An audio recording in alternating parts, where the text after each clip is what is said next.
Hey, welcome back. Time to find out what we got wrong and what we missed from TV's Andy Levy at the Red Eye News Deck. Hey, Andy. Hey, Tom. Yeah, looking over your notes there? Yeah, just making sure everything's in its right place.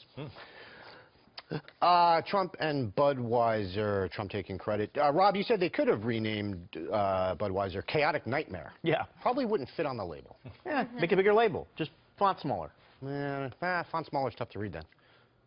Well, plus, it's more of a description of how some people get after they drink it, isn't it? Well, yes. Okay, that's fine. That's fine. I'll accept that. Okay, thank you. Charles, you referred to Idiocracy's President Camacho. I believe it's Camacho. It's just my accent. It's how we pronounce it. No, I'm not buying that. Yeah, it's a silent N. You know what? You've been here like 40 years now. I think that excuse is getting a little old. Okay. Thanks, Andy Levy. That is actually my original name. Wow.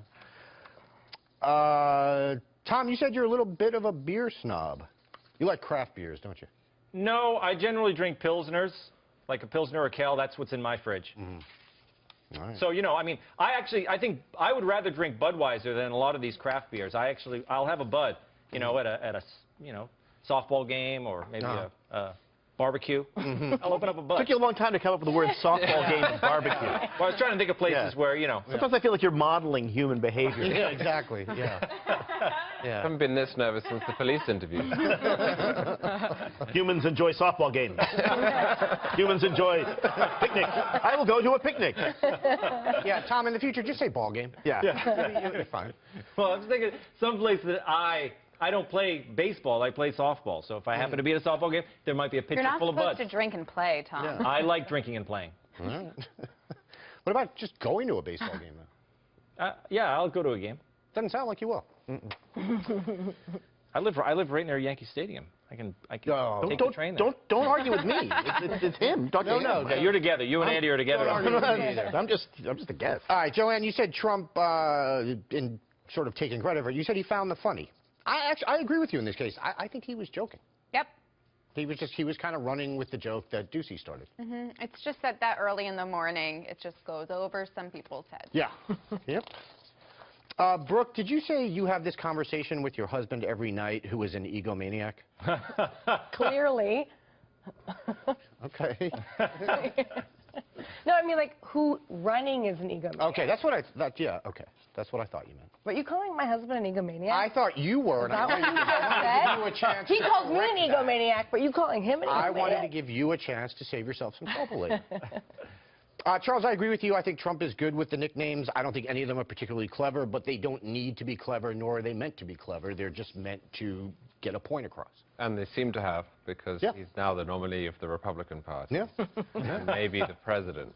Yep. That was so depressing. Yeah. Oh, the way you said that. Depressed Charles. Oh, wow. Yep. Rob, you said Trump is 70. He's 69.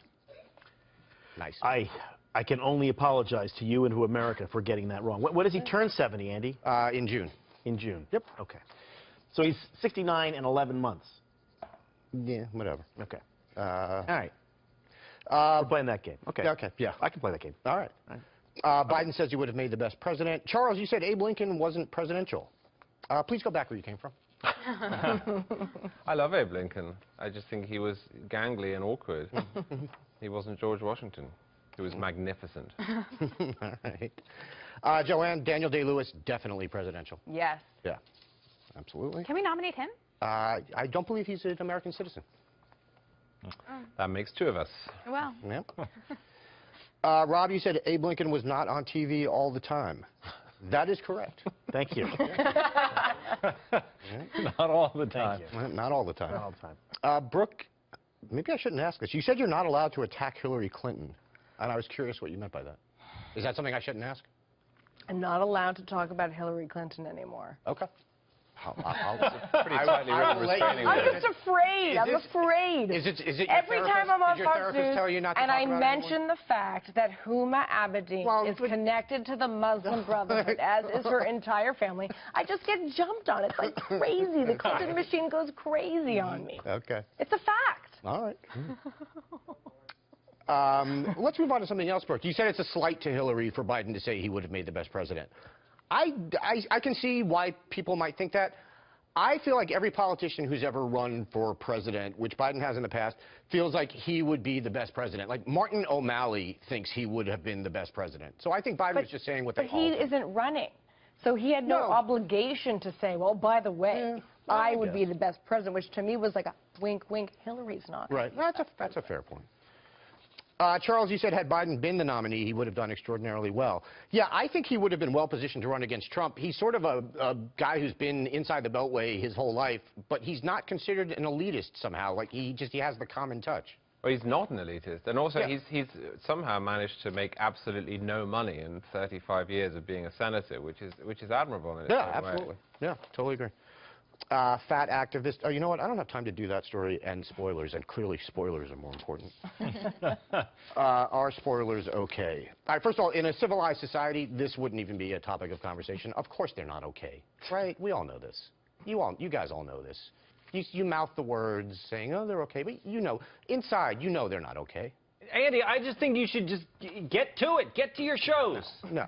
27% of respondents thought it was fine to start chatting up plot twists on TV shows after they're airing on the East Coast, before they even air, before a lot of the country's even seen them. These people are narcissistic psychopaths. That's all they are. Much like you, Tom, they believe it's more important for the world to see their clever little takes than it is for them to ruin it for other people. Well, they chose to live on the West Coast. Yeah, they live in a beachy paradise. The trade-off is that everything happens 3 hours later. The entire West Coast is not a beachy paradise. Close though, Andy. It's close. But can we just change the subject? What are your cats' names? What do you care?